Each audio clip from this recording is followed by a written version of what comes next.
আমাদের লাইফে শেখার সবচেয়ে বেস্ট টাইমটা হচ্ছে স্টুডেন্ট লাইফ। কারণ স্টুডেন্ট লাইফে আমাদের কাছে যে পরিমাণ সময় থাকে এবং যে পরিমাণ অপরচুনিটি থাকে তা আর কখনো পাওয়া যায় না। তাই যারা স্টুডেন্ট লাইফটাকে সবচেয়ে বেশি ইউটিলাইজ করতে পারে, ফিউচারে তারাই সবচেয়ে বেশি সফলতা অর্জন করতে পারে। স্টুডেন্ট লাইফে আমাদের খুবই গুরুত্বপূর্ণ কিছু কাজ আছে যেগুলো করা উচিত, তা নিয়ে আলোচনা করব আজকের এই ভিডিওতে। সো স্টুডেন্ট থাকা অবস্থায় প্রত্যেকের ক্ষেত্রেই একদম প্রাইমারিলি যে কাজটা করা উচিত তা হচ্ছে একটা টিউশনি করা। একটা না, আপনি চাইলে অনেকগুলো করতে পারেন, বাট অ্যাটলিস্ট একটা টিউশনি করা। এর কারণ হচ্ছে টিউশনি করার মাধ্যমে যে স্কিলগুলো ডেভেলপ হয় এর মধ্যে এক নম্বর হচ্ছে communication skill, teaching skill, consulting skill, counselling skill, এরকম আরও অনেক স্কিল ডেভেলপ হয় কেবল টিচিংয়ের মাধ্যমে বা টিউশনি করানোর মাধ্যমে। আর এখানে প্রত্যেকটা স্কিলই কিন্তু অনেক ভ্যালুয়েবল স্কিল। তাই প্রত্যেকটা স্টুডেন্টের উচিত জীবনে একবার হলেও টিউশনি করানো।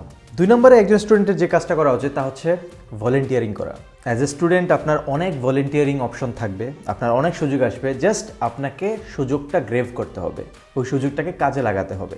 And volunteering is a skill that will help you to improve your leadership skill. আর আশা করি লিডারশিপ স্কিলের গুরুত্ব কতটুকু তা আপনাদেরকে বলার প্রয়োজন নেই। তাই স্টুডেন্ট থাকা অবস্থায় অনেক বেশি বেশি করে ভলেন্টিয়ারিং করার চেষ্টা করবেন, অনেক মানুষের সাথে মিশবেন, অনেক সামাজিক কর্মকাণ্ডে জড়িত থাকবেন, অ্যান্ড অবশ্যই এগুলোর ফলাফল আপনারা ফিউচারে পাবেন। স্টুডেন্ট থাকা অবস্থায় 3 নম্বরে আপনার যে কাজটা করতে হবে, অবশ্যই করতে হবে, তা হচ্ছে ভ্রমণ, ট্রাভেলিং। আপনি যদি এই পৃথিবী সম্পর্কে বাস্তব জ্ঞান নিতে চান, আপনি যদি মানুষ সম্পর্কে বাস্তব জ্ঞান নিতে চান, দেন পাঠ্যপুস্তক আপনার জন্য ইনাফ না। আপনাকে অবশ্যই ভ্রমণ করতে হবে, আপনাকে অনেক অনেক মানুষের সাথে মিশতে হবে, অনেক অনেক জায়গায় এক্সপ্লোর করতে হবে, অনেক কিছু দেখতে হবে। অ্যান্ড এইগুলো আপনার এক্সপিরিয়েন্স আর ইন্টেলিজেন্স দুইটাই ইমপ্রুভ করবে। সাপোজ আপনি কমিউনিকেশন স্কিল ইমপ্রুভ করতে চান, আপনার কোনো কিছু করার দরকার নাই, আপনি মোটামুটি কয়েকটা ট্যুরে যান। ট্যুর বলতে কি, জাস্ট ট্যুরে না, ট্যুরে যাবেন, মানুষের সাথে মিশবেন, অনেকের সাথে কথাবার্তা বলবেন, দ্যাটস এনাফ। আর কোনো কিছু দরকার নেই। আপনি দেখতে পারবেন যে আপনার কমিউনিকেশনের মধ্যে কতটা ইমপ্রুভমেন্ট হয়েছে। অ্যান্ড নাম্বার 4, বর্তমান পৃথিবীর মার্কেট বিবেচনায় আপনার যে কাজটা করা উচিত তা হচ্ছে as a student you have to make content. আপনাকে কন্টেন্ট ক্রিয়েশনের দিকে যেতে হবে। অনেকে কন্টেন্ট ক্রিয়েশন মানে কেবল ভিডিও কন্টেন্ট বানানো বোঝেন, অ্যাকচুয়ালি এরকম না। কন্টেন্ট ক্রিয়েশন ভিডিও হতে পারে, অডিও হতে পারে, টেক্সটও হতে পারে। সো আপনি যেভাবে স্বাচ্ছন্দ্য বোধ করেন ওইভাবেই কন্টেন্ট বানাতে পারেন। আপনি চাইলে লেখালেখি করতে পারেন, আপনি চাইলে ভিডিও বানাতে পারেন, আপনি চাইলে ইমেজ বানাতে পারেন, আপনি চাইলে অডিও পডকাস্টও বানাতে পারেন। বাট স্টুডেন্ট লাইফে এগুলো অত্যন্ত গুরুত্বপূর্ণ, কারণ আমাদের ভবিষ্যৎ পৃথিবীটা ডিজিটাল মার্কেটিং বেসড থাকবে।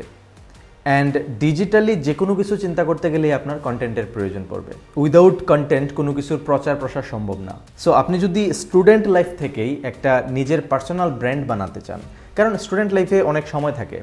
আপনি সাপোজ এইচএসসি পাস করছেন, এইচএসসি একজন স্টুডেন্ট কখন 19-20 বছর বা 18 বছর বয়সে পাস করে। সো 18 থেকে যদি আমি 25 পর্যন্ত বিবেচনা করি, সাপোজ 25-এর পর সে কোনো কিছু বড় আকারে করবে।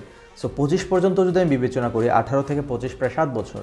এই 7 বছর যদি আপনি কন্টেন্ট ক্রিয়েশন জার্নির সাথে লেগে থাকেন, যে কোনো একটা স্পেসিফিক নিশের আন্ডারে, বা আপনি যদি জেনারেলাইজড কন্টেন্টও বানান, তারপরেও দেখা যাবে যে এই 7 বছর আপনার গ্রোথটা অনেক বড় আকারে হয়ে গেছে, এবং পরবর্তীতে আপনি চাইলে আপনার যে ফ্যান ফলোয়ার থাকবে তাদেরকে মনিটাইজ করতে পারবেন, তাদের মাধ্যমে আপনি একটা বিজনেস দাঁড় করাতে পারবেন। And number 5, as a student you must develop some digital skills. যদি বর্তমান মডার্ন পৃথিবীতে আপনি টিকে থাকতে চান, দেন ডিজিটাল স্কিলের কোনো বিকল্প নেই। হাজার হাজার ডিজিটাল স্কিল আছে। আপনি চাইলে ডিজিটাল মার্কেটিং শিখতে পারেন, কন্টেন্ট ক্রিয়েশনের দিকে যেতে পারেন, ওয়েব ডেভেলপমেন্ট, এআই, কপিরাইটিং ইত্যাদি ইত্যাদি। সো অভাব নাই, স্কিলের অভাব নাই, জাস্ট আপনার শেখার কিউরিওসিটিটা থাকতে হবে। And you have to learn some digital skill to stand in this competitive market. যখন আপনি আপনার ডিজিটাল স্কিল এবং কন্টেন্ট ক্রিয়েশনকে একসাথে মার্জ করে চলবেন, তখন দেখবেন যে একজন স্টুডেন্ট হিসেবে আপনি খুব অল্প সময়ের মধ্যে বেশ ভালো একটা ফ্যান বেজ ক্রিয়েট করে ফেলতে পারবেন, which will help you lot in future. তাই একজন স্টুডেন্ট হিসেবে আপনার লেখাপড়ার পাশাপাশি এই 5টা কাজ, এগুলো করতে আসলে খুব যে আহামরি এফোর্ট দিতে হবে তা না। এগুলোকে আপনি এক সাইডে রেখে প্রাইমারিলি লেখাপড়া করে এবং অল্প অল্প কিছু সময় ওই স্কিলগুলোতে দিয়ে আপনি চাইলে আপনার স্টুডেন্ট লাইফটাকে আরও স্বয়ংসম্পূর্ণ করতে পারেন। সো বর্তমানে যারা স্টুডেন্ট আছেন, আমার পরামর্শ থাকবে আপনারা লেখাপড়ার পাশাপাশি এই 5টা ফিল্ডে লেগে থাকার জন্য। And definitely you will see the magic after 5 to 6 years. যদি ভিডিওটা ভালো লেগে থাকে তবে লাইক করবেন, কমেন্ট করবেন এবং আপনার বন্ধুদের সাথে শেয়ার করে দেবেন। আর যদি চ্যানেলটা সাবস্ক্রাইব করা না থাকে, দেন সাবস্ক্রাইব করে রাখবেন। দেখা হবে পরবর্তী ভিডিওতে।